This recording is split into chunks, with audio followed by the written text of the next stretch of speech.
جس ہستی نے اتنے بڑے عظیم آسمان و زمین کو پیدا کر دیا، وہ ہستی اس قابل ہے، وہ ہستی اس لائق ہے کہ خالصتاً اس کی عبادت کی جائے۔ یہ توحید پر ایک اعتراض کا جواب اللہ نے ان کے ضمن کے اندر دے دیا۔ اب ام عندہم خزائن ربک، کیا ان کے پاس ہیں تیرے پروردگار کے خزانے، ام ہم المسیطرون، یا وہ لوگ مسیطرون نگران ہیں، حاکم ہیں۔ اللہ رب العزت نے اس آیت کے اندر پھر ایک اور نفی مختار خزائن، کہ یہ لوگ جو کہتے ہیں کہ آپ صلی اللہ علیہ وسلم اللہ کے نبی نہیں، ایک نبی یتیم کیسے ہو سکتا ہے، نبی بشر کیسے ہو سکتا ہے، نبی ان لوگوں میں کیسے آ سکتا ہے۔ یہاں یہود و نصارہ کا بھی جواب آ گیا کہ بنی اسرائیل میں پیغمبر کیوں نہیں آیا، یہ اسماعیلیوں کے اندر پیغمبر کیسے آ گیا۔ اللہ فرماتے ہیں خزانوں کا مالک میں ہوں، نبوت جس سے چاہوں عطا کر دوں، تم کون ہو پوچھنے والے، یا تم اس بات کا دعویٰ کر رہے ہو کہ رب کے خزانوں کے بھی تم مالک ہو، حالانکہ نہیں ہو۔ یا نمبر 2، کوئی بندہ دنیا میں کوئی کام کرنا چاہتا ہے، اپنی بات کو منوانا چاہتا ہے، کوئی تصرف کرنا چاہتا ہے، یا تو وہ چیز اس کے تصرف کے اندر ہوگی، اس کے پاس ہے، اس میں جو مرضی تصرف کر لے، یا تصرف میں تو نہیں ہے، اس کے پاس تو نہیں ہے کسی اور کے پاس، لیکن اس کے پاس عہدہ اتنا بڑا ہے، اس کے پاس طاقت اتنی بڑی ہے کہ اس کے دستخط کو دیکھ کر، اس کے فرمان کو دیکھ کر جیسے حاکم اعلیٰ کا فرمان آ جائے تو پھر نیچلے درجے کے افسر کو یہ زیب نہیں دیتا کہ وہ اس کی بات کا انکار کر دے۔ اللہ کہتے ہیں نہ تمہارے پاس نبوت کے خزانے ہیں، نہ ہی تم اتنی بڑی طاقت کے مالک ہو کہ تم ایک بات کا فیصلہ کر لو کہ اس ہستی کو ہم نبی نہیں مانتے، تو لہذا تمہاری یہ دونوں باتیں اس وجہ سے رد ہیں کہ تم خزانوں کے بھی مالک نہیں ہو، تم حاکم بھی نہیں ہو۔ خزانوں کا بھی مالک میں ہوں، حاکم اعلیٰ بھی میں ہوں، لہٰذا قانون بھی میرا چلے گا۔ میں نے محمد صلی اللہ علیہ وسلم کو اپنا نبی بنا دیا ہے، لہٰذا اب یہی قیامت تک آخری پیغمبر رہیں گے۔ اللہ نے ان کے اس دعوے کا رد کر دیا۔ اچھا، اب اگلی بات زجر آ رہی ہے، نفی دلیل وحی۔ ام لہم سلم، یا ان لوگوں کے پاس ہے سلم، کوئی سیڑھی، یستمعون فیہ، اس کے اوپر چڑھ کر باتیں سنتے ہیں فرشتوں کی، آسمان پر چڑھ کر کسی سیڑھی پر باتیں سنتے ہیں۔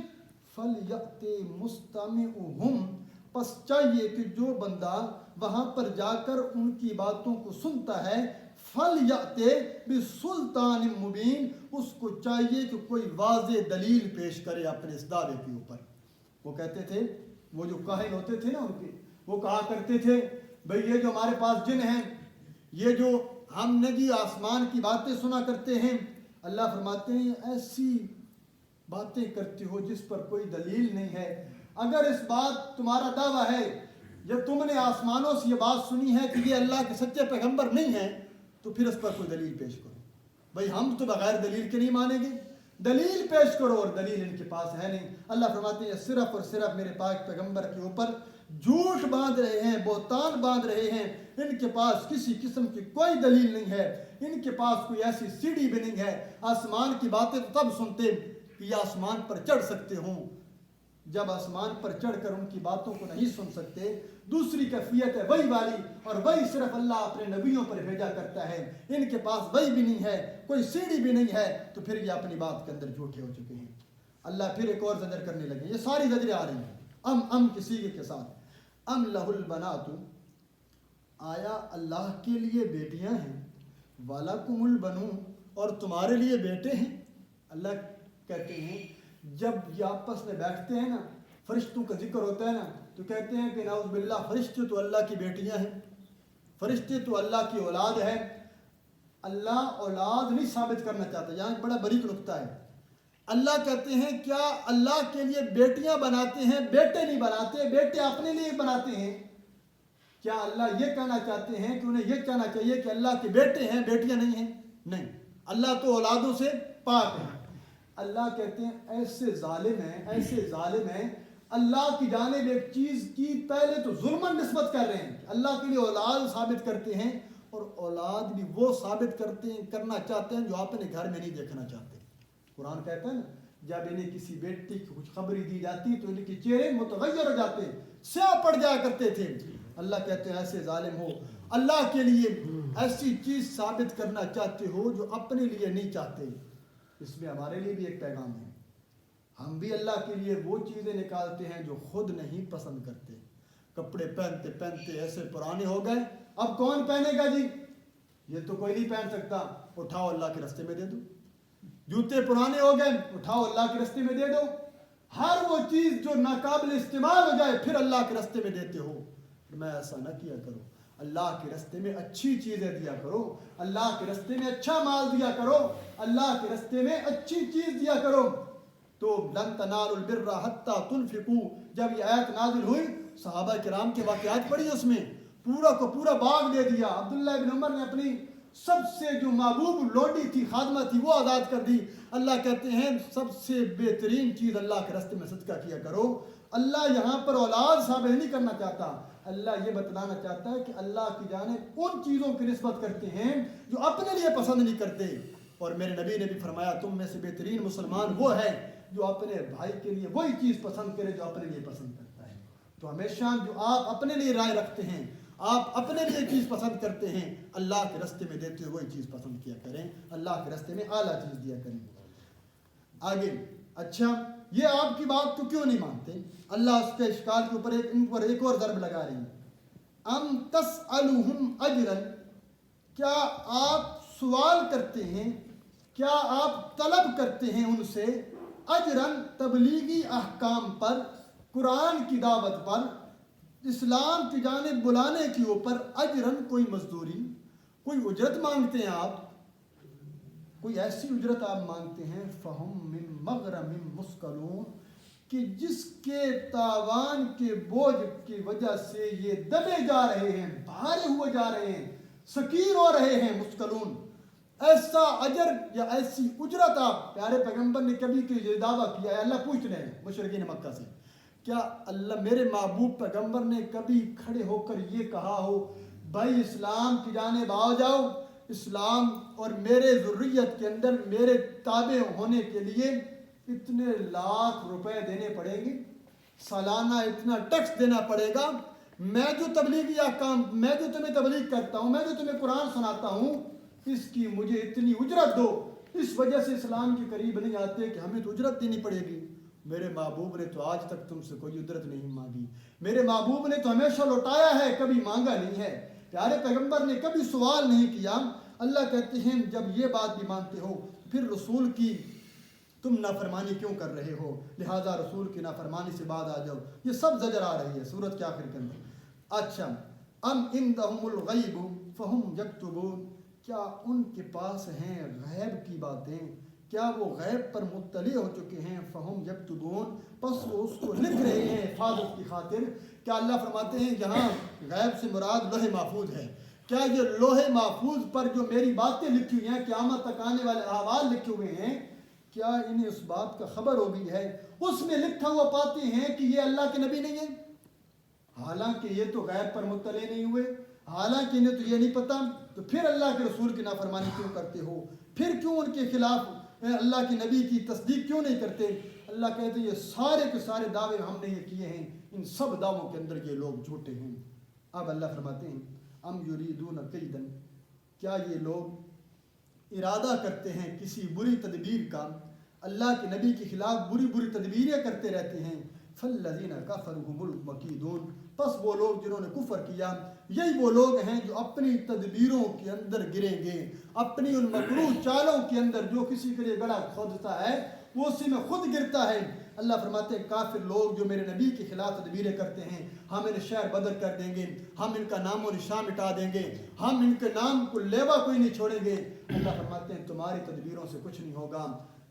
یہودیوں نے کہا تھا ہم اوپر سے پتھر گرا دیں گے، یہ نعوذ باللہ نیچے شہید ہو جائیں گے۔ اللہ فرماتے ہیں ادھر سے تم تدبیریں کر رہے ہوتے ہو، ادھر اللہ بھی تدبیر کر رہا ہوتا ہے، اور اللہ کی تدبیر ہمیشہ غالب ہوا کرتی ہے، ہم اپنے نبی کی حفاظت کرتے ہیں۔ اب وہی مولانا حسین علی الوانی رحمہ اللہ کا نقطہ آ رہا ہے۔ اللہ توحید کو بھی، توحید سورت کو توحید سے شروع کرتے ہیں، آخر میں ایک مرتبہ پھر توحید کے مسئلے کو ضرور بیان کرتے ہیں۔ اللہ کہتے ہیں ساری باتیں اپنی جگہ پر، سارے دعوے اپنی جگہ پر، ام لہم الہ غیر اللہ، کیا ان کے لیے کوئی الہ ہے غیر اللہ، اللہ کے علاوہ؟ کلمے کے اندر جو پڑھتے ہو لا الہ الا اللہ، اللہ کے علاوہ کوئی الہ نہیں، تو کیا ان کے لیے اللہ کے علاوہ بھی کوئی الہ ہے؟ سبحان اللہ، سبحان اللہ، تعجب بھی ہے، اللہ انکار بھی کر رہے ہیں، سبحان اللہ، پاک ہے اللہ کی ذات، اما یشرکون، جس ہستیوں کو، جن چیزوں کو تم اللہ کے ساتھ شریک ٹھہراتے ہو، اللہ ان تمام شریکوں سے پاک ہے، اللہ کی ذات تمام شریکوں سے پاک ہے، وہ وحدہ لا شریک ذات ہے۔ اللہ فرماتے ہیں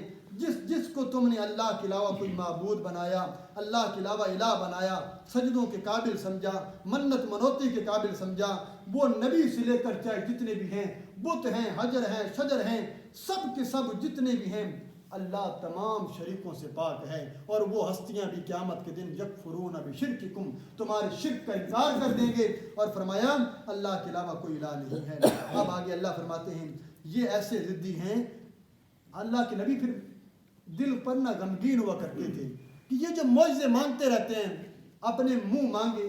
اگر میں اللہ میرے ہاتھ پر ان معجزوں کا اظہار کر دے، ہو سکتا ہے ایمان قبول کر لیں، ہو سکتا ہے یہ میرے تابع ہو جائیں۔ اللہ اس کا جواب دے رہے ہیں، دیکھیے فرمایا وَإِن يَرَوْا كِسْفًا مِّنَ السَّمَاءِ سَاقِطًا، اگر یہ لوگ دیکھ لیں کسفم من السماء، ٹکڑا آسمان کا، ساکتن گرتا ہوا، یہ اوپر سے دیکھیے آسمان سے ایک ٹکڑا کٹا ہے اور نیچے آ رہا ہے، یقولو سحاب مرکوم، سب لوگ ضد کی وجہ سے تعویل کر کے کہیں گے سحاب مرکوم، یہ تو بادل ہے، تہبت ہے، یہ ایک موٹا سا بادل کا ٹکڑا ہے اور کچھ بھی نہیں ہے۔ اللہ نے جواب دے دیا آپ جتنا بڑا معجزہ پیش کر دیں، انہوں نے کہا چاند کو 2 ٹکڑے کیجئے، ہم نے آپ کے ہاتھ پر معجزہ ظاہر کیا، چاند 2 ٹکڑے ہو گیا، انہوں نے مانا تب بھی نہیں۔ ابو جہل آیا کہنے لگا میری مٹھی میں بتلا دو کیا ہے، میرے آقا نے فرمایا میں بتلاؤں یا مٹھی والی چیز بتلائی، مٹھی کے اندر کنکریوں نے کلمہ پڑھ لیا لیکن مانا تب بھی نہیں۔ اب جو کہتے ہیں آسمان سے کوئی ٹکڑا گر پڑے ہم مان لینے گے، میرے پیارے پیغمبر آسمان سے ٹکڑا گر بھی پڑے انہوں نے ماننا پھر بھی نہیں ہے، یہ اس میں پھر تعویل کر دیں گے، لہٰذا آپ ان کی باتوں پر توجہ مت کیجئے، آپ اپنے تو پھر یا اللہ اگر ان کے معجزوں کا میں مطالبہ پورا نہ کروں تو پھر یہ جو مختلف باتیں کرتے رہتے ہیں، میرے خلاف پروپیگنڈا کرتے رہتے ہیں، میرے لیے کیا حکم ہے؟ اللہ نے فرمایا فذرہم، میرے پاک پیغمبر غم نہ کیجئے، فذرہم، چھوڑ دیجئے ان کو، حتی یلاقوا، یہاں تک کہ یہ ملیں گے، یہاں تک کہ ملاقات کریں گے، یومہم، اس دن کو یہ پہنچیں گے، الذی فیہ یصعقون، جس دن ان کے ہوش اڑا دیے جائیں گے، جس دن یہ بے ہوش ہو جائیں گے، یہ قیامت کے دن جا کر انہیں پتہ چلے گا کہ آپ اللہ کے سچے رسول تھے، قرآن اللہ کی سچی کتاب تھی، میرے پیغمبر کی، میرے نبی کی دعوت سچی تھی، انہوں نے ایک جھوٹا الزام لگایا تھا، اب ان کو چھوڑ دیجیے، آپ کا کام تھا پیغام پہنچانا، وما علینا الا البلاغ المبین، ہمارے ذمہ نہیں ہے مگر صرف پہنچا دینا، آپ نے پہنچا دیا، اب ان کو چھوڑ دیجئے، یہ جہنم کے اندر جائیں گے۔ اور یہ جو کہتے ہیں نا کہ قیامت کے دن ہم نے جن ہستیوں کا لڑ تھاما ہوا ہے، ہم نے جن ہستیوں کے ساتھ نسبت لگائی ہوئی ہے، یہ کل قیامت کے دن ہمیں بچا لیں گی۔ اللہ فرماتے ہیں ایسا ہرگز نہیں، جب تک تمہارے اندر ایمان نہیں ہوگا، شرک سے بچے رہو گے، تو پھر تو تمہیں اللہ کے نبی یا کسی کی سفارش جسے اللہ اجازت دیں گے کام آئے گی، وگرنہ صرف شرک کرو گے، نبی کی مخالفت کرو گے اور امیدیں باندھو گے اللہ پر۔ فرمایا نا یوم، وہ دن ایسا ہے، لا یغنی عنہم کیدہم، وہ دن ایسا ہے نہیں رفع کرے گا، نہیں دور کرے گی ان سے ان کی کوئی تدبیر، کچھ بھی ان سے ان کے گناہوں کو دور، ان سے اوپر اللہ کا آیا ہوا عذاب، ان کی تدبیر اس دن کوئی ان کو اللہ کا عذاب کو دور نہیں کر سکتی، کسی کام نہیں آئیں گی ان کی اس دن کوئی تدبیریں، ولا ہم ینصرون، اور نہ ہی اس دن ان کی کسی قسم کی کوئی مدد کی جائے گی۔ مشرک کی کل قیامت کے دن، چاہے وہ کلمہ گو ہے یا مشرکین عرب ہیں، کوئی بھی مشرک ہے جو اللہ کی ذات صفات میں شریک ٹھہراتا ہے، فرمایا قیامت کے دن اس کی کوئی چال کام نہ کرے گی، نہ ہی اس کی کوئی مدد کی جائے گی۔ اللہ فرماتے ہیں وَإِنَّ لِلَّذِينَ ظَلَمُوا، اور بے شک جو لوگ ظلم کرنے والے ہیں، جو ظالم ہیں، یہاں مطلق ظلم کا لفظ بولا گیا، ویسے ظلم کا سب سے اعلیٰ درجہ ان الشرک لظلم عظیم، شرک سب سے بڑا ظلم ہے، لیکن ہر وہ بندہ، ظلم کی تعریف ہے وضع الشیء فی غیر محل، چیز کو اس کے محل کے علاوہ میں رکھنا یہ ظلم ہے۔ تو ہر وہ بندہ جو مخلوق پر ظلم کرے گا، جو عقیدے میں ظلم کرے گا، جو عمل میں ظلم کرے گا، جو لوگوں کے حقوق میں ظلم کرے گا، اللہ فرماتے ہیں ظالموں کے لیے عذاباً دون ذالک، ایک عذاب آپ نے ابھی سنا نہیں جو آخرت میں ہوگا، اللہ فرماتے ہیں ظالموں کے لیے اس کے علاوہ بھی ایک عذاب ہوگا، عذاباً دون ذالک، اس کے سوا بھی ایک عذاب ہوگا۔ اس کے سوا عذاب سے مراد یا تو یہ ہے کہ دنیا کے اندر